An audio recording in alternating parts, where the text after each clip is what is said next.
Good afternoon, everyone, and welcome to my channel. Something totally outside the box for me. I've done a couple videos like this, but I always end up in a bad position for filming, and I'm not even sure if this is a good position for filming, but I'm gonna do it anyway. So what I'm doing is I got on my cooking sloppy sweatshirt, and what I mean by that is basically it's a sweatshirt that I usually bake in, and I end up with flour and stuff all over it, and then it just goes in the washing machine, and it's just one of those shirts I bake in. Okay, I am getting ready to make, because next Friday, actually this Friday coming, next week, is Valentine's Day. I was like, Valentine's Day. You know, everybody celebrates it in a different way. Some people do, some people don't. You know, potatoes, tomatoes, what is, what is. But for those of you that, you know, like to gift to friends or coworkers or just have like some munchies around the house, this is something that I have been making for a long time. I switch it up, but the basic main ingredients stay the same. So this is really pretty much a Chex mix, but it is done in a like sweeter, saltier type of way. And it's so easy, it's pathetic. It really is. But it is so addicting, it's not even funny. For those of you that like salty and sweet, this is perfect. Crunchy, you know, pretzels and stuff like that. Super easy to make, super easy to store, and kids love it. And there's so many ways you can change it up. So this is just my version of how I do it, and all these ingredients can be swapped out except for your main ones, and I'll let you know what those main ingredients are. Right now I have my oven set at 350 degrees, and that's coming up to temperature. So what you're gonna need is, I have one of these pans here from Dollar Tree. It's the biggest one that you can get, so get yourself one of those. And like I said, it's the biggest one that you can get at Dollar Tree, okay? Now, I've already, you know, sanitized, washed my hands, sanitized them, because even though it's just being, you know, passed around, I still want you to know that I've cleaned up already, and, you know, I'm not a little piglet, and, you know, obviously my hair is down, but I've, you know, brushed it out and all that kind of fun stuff. I just don't want anyone to think like, oh my God, she's baking all this stuff so sloppy and then she's giving it away. No. Cleanliness and sanitary is, you know, big deal for me. Okay, so the biggest one you can get at the store. Any store really, but at Dollar Tree it's $1. So unless you want to pay more, that's up to you. You will need, here's what your main ingredients will be and never change. 2 sticks of butter. Yeah, I know. I didn't say it was healthy. 2 full sticks of butter. You will need 2 full cups of brown sugar, light brown sugar. You could use dark, but I think it alters some of the flavors. My personal preference is the light brown sugar. So 2 cups of brown sugar, packed brown sugar. 2 cups. You know, you would think I'm up out of the way, I don't have to deal with Kahlua, and already I'm dropping stuff. So I will have to jump out of camera for just a moment. So here we go already. I'm not cutting it though, because I'm keeping it real.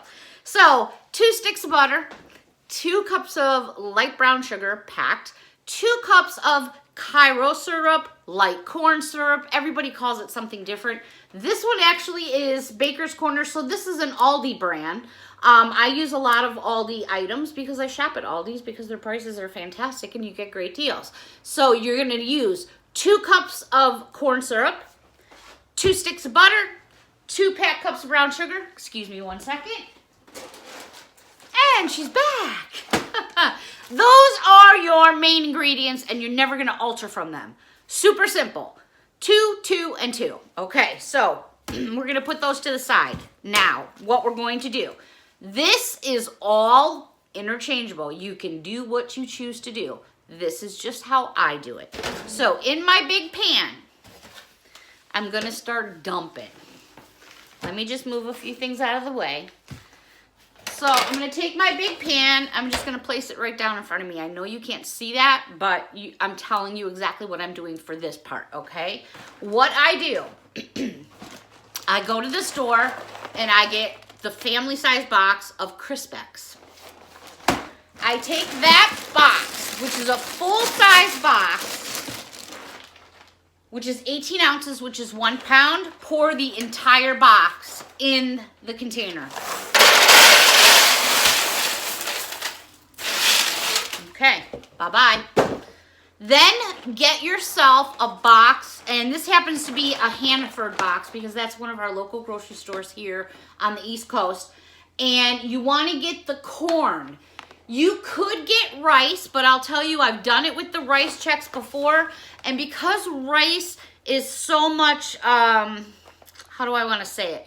It breaks down easier. You want to go with a corn because the consistency holds better. I don't know how else to put it. When you use the rice Chex tend to melt with the caramel sauce you'll be making. The corn Chex tend to hold up better, in my opinion. So we toss that whole box of the Crispex in there. Now I'm going to take half of this box, which is 12 ounces. So I'm going to take 6 ounces, which is half the box. And I'm just dumping this in because for camera purposes, but I basically know because I make it all the time.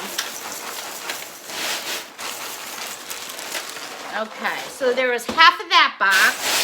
And then I stirred up a little bit with my hands. And pretty much there's the cereal portion. Then I go and I get myself option. You can put these in. You don't have to put them in. You can use sticks, squares, snaps. I use the itty bitty mini little pretzels. I just toss in what I feel like tossing in. There's no, you do what you want to do. I usually will throw in about half the bag. It depends. I'll pour some across, take a look at it, and go, you know what? There's the whole bag gone. I'm going to stir it with my hand. And here comes Kahlua, so you may see her in the background. All right, so now we've got our cereal, our pretzels. Another totally optional.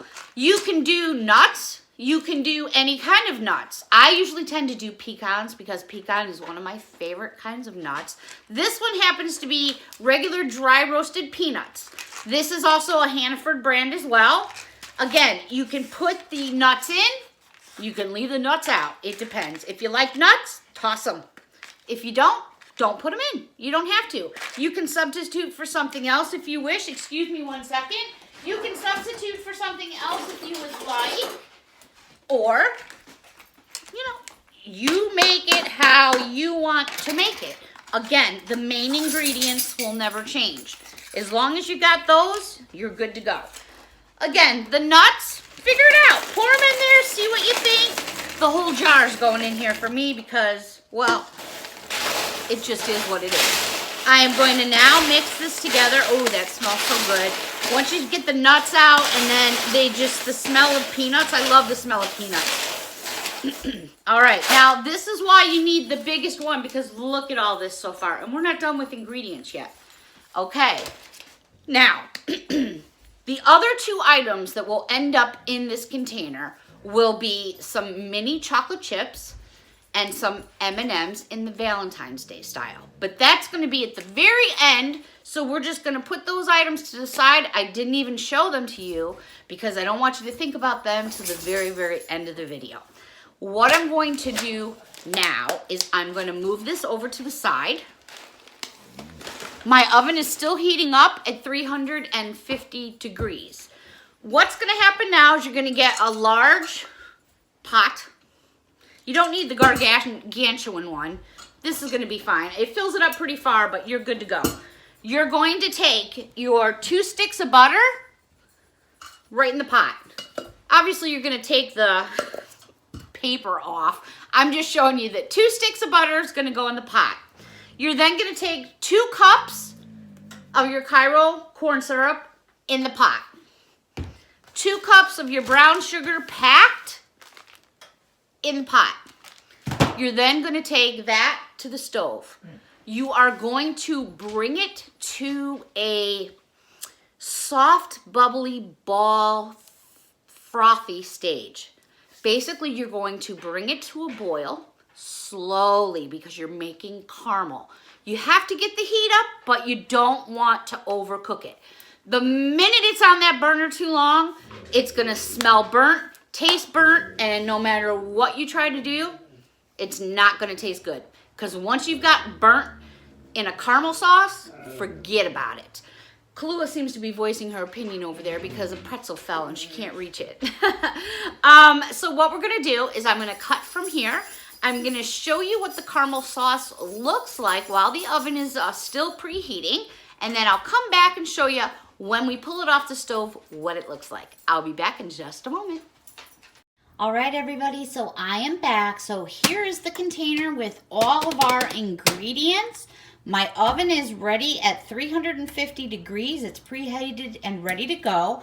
I've been stirring in basically the butter, the corn syrup, and the brown sugar. This is something that you definitely do not want to walk away from because it's a caramel sauce. You have to constantly stir it. This is just about ready to come off the burner.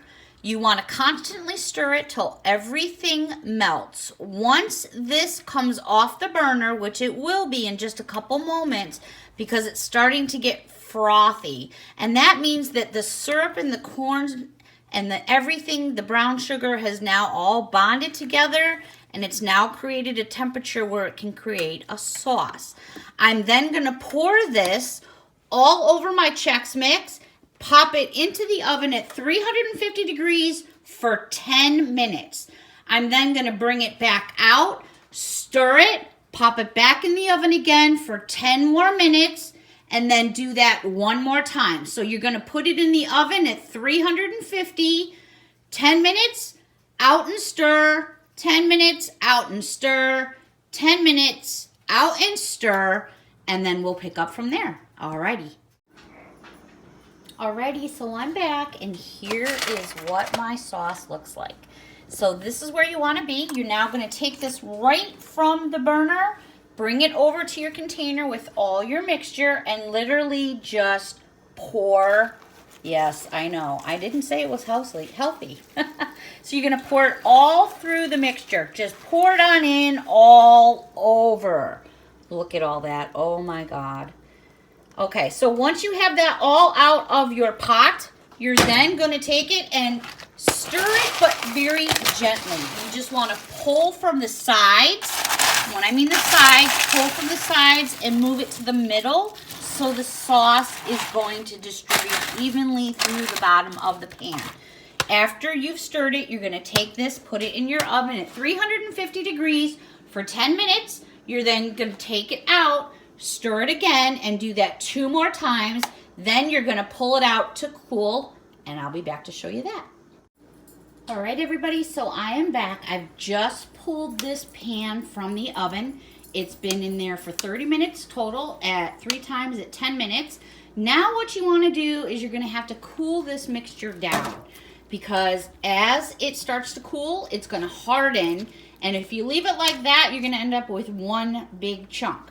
So you have 2 choices. You can either line your table with parchment paper and pour it all over the parchment paper if you have the counter space, or you can be lazy like me, and since you're at the dollar store, get another one, transfer this into this.